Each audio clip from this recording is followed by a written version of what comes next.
Библиотека Православно християнче представя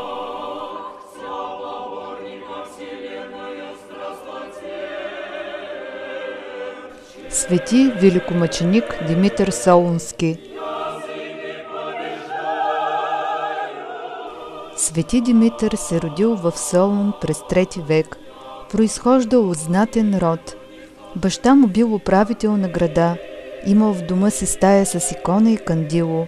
Съвсем млад той станал управител на града. Свети Димитър бил таен християнин. Затова, когато римският император Максимилиан му възложил да преследва християнството в родния си град, той напротив най-ревностно го разпространявал. Когато разбрал за това, Максимилиан хвърлил Свети Димитър в тъмница. В чест на императора в Солун били устроени зрелища. Християните били хващани и предавани на един огромен мъж на име Ли, който със страшна сила сграбчвал жертвите си и ги хвърлял в яма с набучени нагоре копия. Възмутен от това, оръженосецът на Свети Димитър на име Нестор дошъл при него в тъмницата, за да получи благословението му, преди да излезе на борба срещу Ли.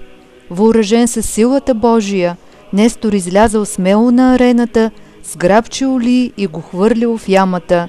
За тая си смелост Нестор бил убит. Императорът узнал, че Свети Димитър е насърчил Нестор, затова заповядал да го убият.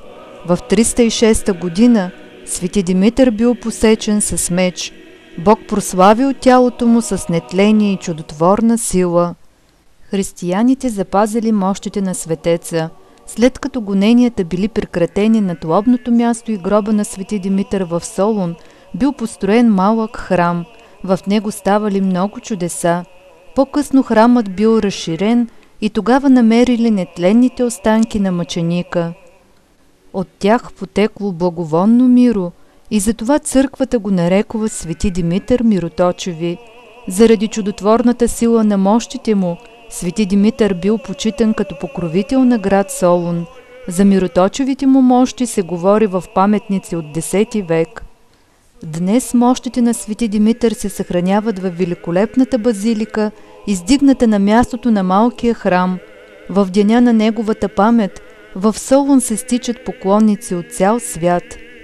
Почитта към великомъченик Димитър Солунски се разпространила широко на Балканите. Особено почитан е в Света гора Атон. В манастира Ватопед, Пантелеймоновския и Ксеновския манастир се пазят частици от неговите мощи. Името на Свети Димитър е свързано и с историята на българският народ. През 1185 година, по време на двувековното византийско робство, братята боляри Асен и Петър обявили в Търновград, че не признават повече византийската власт. Това станало на храмовият празник на построената от тях църква, наречена на Свети Димитър. Закрилени от него, въстаниците довели борбата за независимост и възстановяване на българската държавност до успешен край. През пролетта на 1187 година, след неуспешна обсада на град Ловеч, византийският император подписал мирен договор, който признавал властта на Асен и Петър над Северна България. Така започнала историята на Второто българско царство. В много български икони неговото копие пронизва Василий II българоубиец или турчин. В гръцката иконография често жертвата е българският цар Калоян. В Русия татарин. Формално злото се асоциира с някой, който конкретно го олицетворява в някакъв исторически етап и среда. Православните църкви с цел да изгладят възможните националистични тълкувания на иконографията, приемат, че жертвата на Свети Димитър е антихристът.